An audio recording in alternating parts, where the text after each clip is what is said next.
Doctor ortho, अब दर्द भी घुटने टेकेगा।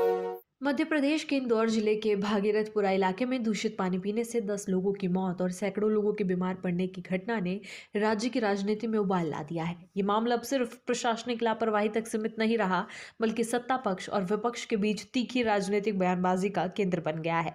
लोकसभा में नेता प्रतिपक्ष और कांग्रेस के वरिष्ठ नेता राहुल गांधी के बाद अब भाजपा की वरिष्ठ नेता और पूर्व मुख्यमंत्री उमा भारती ने भी प्रदेश सरकार पर गंभीर सवाल खड़े किए हैं। राहुल गांधी ने सोशल मीडिया प्लेटफॉर्म एक्स पर पोस्ट कर मध्य प्रदेश सरकार और प्रशासन को सीधे तौर पर कटघरे में खड़ा किया। उन्होंने लिखा कि इंदौर में पानी नहीं बल्कि जहर बांटा गया और प्रशासन कुंभकर्णी नींद में सोता रहा। राहुल गांधी ने कहा कि इस घटना के बाद घर घर मातम पसरा हुआ है। गरीब और कमजोर लोग बेबस हैं, लेकिन इसके बावजूद सत्ताधारी दल के नेताओं के अहंकारी बयान सामने आ रहे हैं। उन्होंने कहा कि जिन परिवारों के घरों में चूल्हा बुझ गया है उन्हें सांत्वना की जरूरत थी, लेकिन सरकार ने घमंड परोस दिया।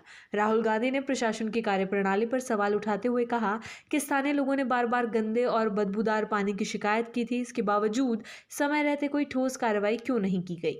उन्होंने पूछा कि सीवर का पानी पीने की सप्लाई में कैसे मिला और जैसे ही समस्या सामने आई तुरंत जलापूर्ति बंद क्यों नहीं की गई। राहुल गांधी ने यह भी सवाल किया कि इस पूरे मामले में जिम्मेदार अधिकारियों और नेताओं पर कार्रवाई कब होगी। उन्होंने स्पष्ट किया कि सवाल राजनीति के लिए नहीं बल्कि जवाबदेही तय करने के लिए है।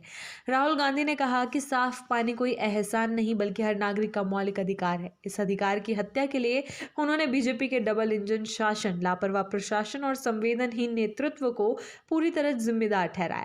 उन्होंने ये भी कहा कि मध्य प्रदेश अब कुप्रशासन का एपी सेंटर बन चुका है, जहां कभी खांसी के सिरप से मौतें होती हैं, कभी सरकारी अस्पताल में बच्चों की जान चूहों के कारण चली जाती है और अब सीवर मिला पानी पीकर लोगों की मौत हो रही है। राहुल गांधी ने प्रधानमंत्री नरेंद्र मोदी की चुप्पी पर भी सवाल उठाया। इस बीच भाजपा की वरिष्ठ नेता और मध्य प्रदेश की पूर्व मुख्यमंत्री उमा भारती ने भी सोशल मीडिया पर अपनी ही सरकार से तीखे सवाल किए। उमा भारती ने पोस्ट में लिखा कि साल 2025 के अंत में इंदौर में गंदा पानी पीने से हुई मौतों ने प्रदेश सरकार और पूरी व्यवस्था को शर्मिंदा और कलंकित कर दिया है। उन्होंने कहा कि यह घटना प्रदेश की प्रशासनिक और नैतिक विफलता को उजागर करती है। उमा भारती ने इस बात पर खास जोर दिया कि इंदौर देश के सबसे स्वच्छ शहरों में गिना जाता है और उसे स्वच्छता के लिए कई बार पुरस्कार मिल चुके हैं। इसके बावजूद वहां इस तरह की गंदगी, बदसूरती और जहर मिला पानी लोगों की जिंदगियां निगल रहा है। उन्होंने कहा कि मौतों का आंकड़ा लगातार बढ़ रहा है, जो बेहद चिंता का विषय है। पूर्व मुख्यमंत्री ने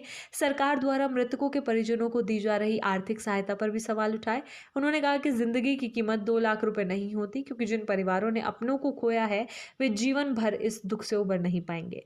उमा भारती ने इस घटना को पाप करार देते हुए कहा कि इसका घोर प्रायश्चित करना होगा। पीड़ित परिवारों से माफी मांगनी होगी और नीचे से लेकर ऊपर तक जो भी दोषी है उन्हें अधिकतम दंड दिया जाना चाहिए। उमा भारती ने इस पूरे मामले को मुख्यमंत्री मोहन यादव के लिए परीक्षा की घड़ी बताया। उन्होंने ये सवाल भी उठाया कि इंदौर दूषित पानी मामले में कुछ लोग ये कह रहे हैं कि उनकी नहीं चली। उन्होंने तीखा सवाल किया कि जब आपकी नहीं चली तो आप पद पर बैठे बैठे बिस्लेरी का पानी क्यों पीते रहे। उन्होंने पूछा कि जिम्मेदार लोग जनता के बीच जाकर उनकी तकलीफ क्यों नहीं समझ पाए और पद छोड़कर जमीन पर क्यों नहीं उतरे। डॉक्टर ऑर्थो, अब दर्द भी घुटने टेकेगा।